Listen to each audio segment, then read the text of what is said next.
നമ്മുടെ സംസ്ഥാനത്ത് ഒരു വഖഫ് ഭൂമിയുമായി ബന്ധപ്പെട്ടൊരു പ്രശ്നം ഉയർന്നു നിൽക്കുന്നുണ്ട്.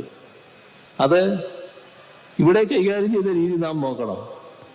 മുനമ്പത്തുള്ള പ്രശ്നം നമ്മുടെ സംസ്ഥാനത്ത് ഒരു പ്രത്യേക പ്രശ്നമായി കണ്ടുകൊണ്ട് തന്നെ സർക്കാർ ഇടപെടുകയുണ്ടായി.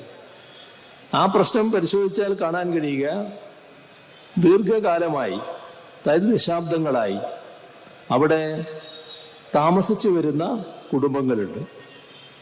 അവര് ഏതെങ്കിലും തരത്തിൽ തെറ്റ് ചെയ്യുന്നു എന്ന ബോധ്യത്തിൽ ഭൂമി വാങ്ങിയവരല്ല. സാധാരണ നിലക്ക് ഉള്ള ഭൂമി വാങ്ങലാണ് അവർ പലരും ചെയ്തിട്ടുള്ളത്. അത്തരത്തിലുള്ള ആളുകൾ ആ ഭൂമി നേരത്തെ വഖഫ് ചെയ്ത ഭൂമിയായിരുന്നു.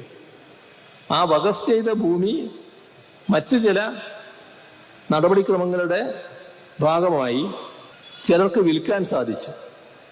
വളരെ വിശദമായ ഒരു കാര്യമാണ്. അതിൻ്റെ മറ്റു വിശദാംശങ്ങളിലേക്ക് ഞാൻ പോകുന്നില്ല. ഒരു ഘട്ടത്തിൽ റിസീവർ ഉണ്ടായി, റിസീവർ തന്നെ വിൽക്കുന്ന നിലയുണ്ടായി. അങ്ങനെയൊക്കെയാണ് അതിൻ്റെ ചരിത്രം. ഏതായാലും വഖഫിന്റെ ഭൂമി വഖഫിന് അവകാശപ്പെട്ടതാണ്, വഖഫ് ബോർഡിന് അവകാശപ്പെട്ടതാണ് എന്ന നിയമപരമായ ഒരു വശമുണ്ട്. അതിൽ കോടതിയുടെ ഇടപെടൽ പല ഘട്ടങ്ങളിലായി ഉണ്ടായിട്ടുണ്ട്. അപ്പോൾ ഒരു ഘട്ടത്തിൽ ഈ താമസിക്കുന്ന ആളുകൾ, ആ കൈവശം വെക്കുന്ന ആളുകൾ ആ സ്ഥലത്തിൻ്റെ നികുതി അടക്കുന്നത് തടയുന്ന നില വന്നു. അതിൽ ഗവൺമെന്റ് ഇടപെട്ടു. ആ പ്രശ്നം ഗവൺമെന്റ് ശ്രദ്ധയിൽപ്പെട്ടു. ആ നികുതി അടക്കാനുള്ള സൗകര്യം ഏർപ്പെടുത്തി. നികുതി അടക്കാനുള്ള സൗകര്യം ഏർപ്പെടുത്തിയപ്പോൾ ചിലർ കോടതിയിൽ പോയി കോടതി അത് സ്റ്റേ ചെയ്തു. ഇപ്പോൾ ഹൈക്കോടതിയുടെ സ്റ്റേയിൽ കിടക്കുകയാണ്. അവിടെയുള്ള ജനങ്ങള്, കൈവശാവകാശക്കാര് ഒഴിഞ്ഞു പോകേണ്ടി വരുമോ എന്ന ആശങ്കയും. ഏതായാലും സംസ്ഥാന സർക്കാർ ഇതുമായി ബന്ധപ്പെട്ട് കാര്യങ്ങൾ ഗൗരവമായി പരിശോധിച്ചു. അതിലാദ്യം എടുത്ത നിലപാട്, അവിടെ ദശാബ്ദങ്ങളായി താമസിക്കുന്നവര്, കൈവശം വെക്കുന്നവര്, അവരുടെ സംരക്ഷണം ഉറപ്പുവരുത്തുക. അതാണ് സർക്കാരിന്റെ സമീപനം. അതിലേറ്റവും പ്രധാനം, അവർക്ക് അവിടെ തന്നെ നിൽക്കാൻ കഴിയണം, അവരെ ഒഴിപ്പിക്കരുത്. അപ്പോ സർക്കാർ നിലപാടെടുത്തത്, ഇവരെ ആരെയും ഒഴിപ്പിക്കുന്നില്ല, ഇവരെ ഒഴിപ്പിക്കുന്ന നടപടി എടുക്കില്ല. അതേസമയം വഖഫ് ബോർഡിനോട് സർക്കാർ ഒരു അഭ്യർത്ഥന നടത്തി. ഇപ്പോ ഈ ഒരു നിലപാടാണ് സർക്കാർ എടുത്തിട്ടുള്ളത്. ഈ ഘട്ടത്തിൽ നിങ്ങൾ അവര് ഒഴിയേണ്ടതാണ് എന്ന് പറഞ്ഞുള്ള നിലപാടെടുക്കുകയോ അതിൻ്റെ ഭാഗമായുള്ള നോട്ടീസ് അയക്കുകയോ ചെയ്യരുത്. അത് വഖഫ് ബോർഡും അംഗീകരിച്ചു. അപ്പോ അവരെ അവിടെ സംരക്ഷിക്കുക എന്ന നിലപാട് വരുമ്പോൾ നിയമപരമായ സംരക്ഷണമാകണം. ഒരു സർക്കാർ നിലപാടുകൾ എടുക്കുമ്പോൾ നിയമപരമായ നിലപാട് എടുക്കാൻ പറ്റും.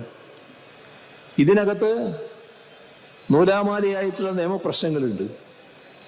ആ പ്രശ്നങ്ങളാകെ വിശദമായി പരിശോധിച്ച് ഇവരുടെ കൈവശാവകാശക്കാരുടെ, താമസക്കാരുടെ താല്പര്യം എങ്ങനെ സംരക്ഷിക്കാനാകും, ആ താല്പര്യം സംരക്ഷിക്കുന്നതിന് ആവശ്യമായ നിയമോപദേശം സർക്കാർ ലഭിക്കേണ്ടതുണ്ട്.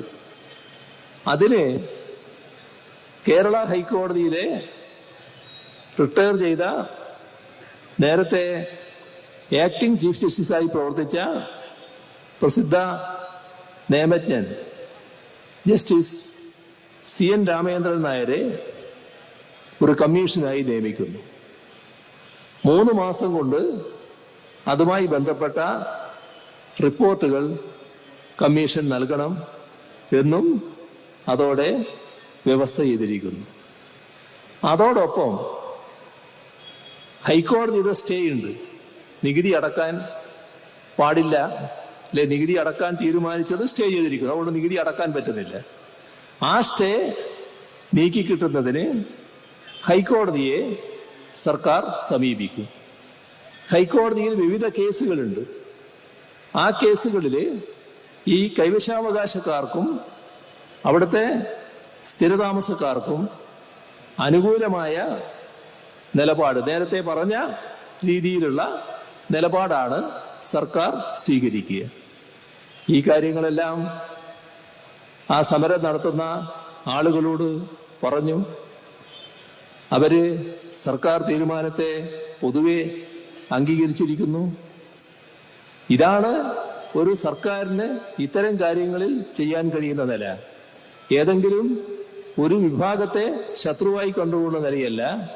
ഒരു പ്രശ്നമുണ്ടായാൽ ആ പ്രശ്നം എങ്ങനെ യോജിപ്പോടെ പരിഹരിക്കാൻ പറ്റും, അതിൻ്റെ മെറിറ്റിൽ നിന്നുകൊണ്ട് എങ്ങനെ പരിഹരിക്കാൻ പറ്റും, എങ്ങനെ നിയമാധിഷ്ഠിതമായ രീതിയിൽ കാര്യങ്ങൾ പരിഹരിക്കാൻ പറ്റും, അതേസമയം ജനങ്ങൾക്ക് മറ്റു ബുദ്ധിമുട്ടുകൾ ഉണ്ടാവുകയും ചെയ്യരുത്. ആ സമീപനമാണ് സംസ്ഥാന സർക്കാർ ഇവിടെ സ്വീകരിച്ചിട്ടുള്ളത്.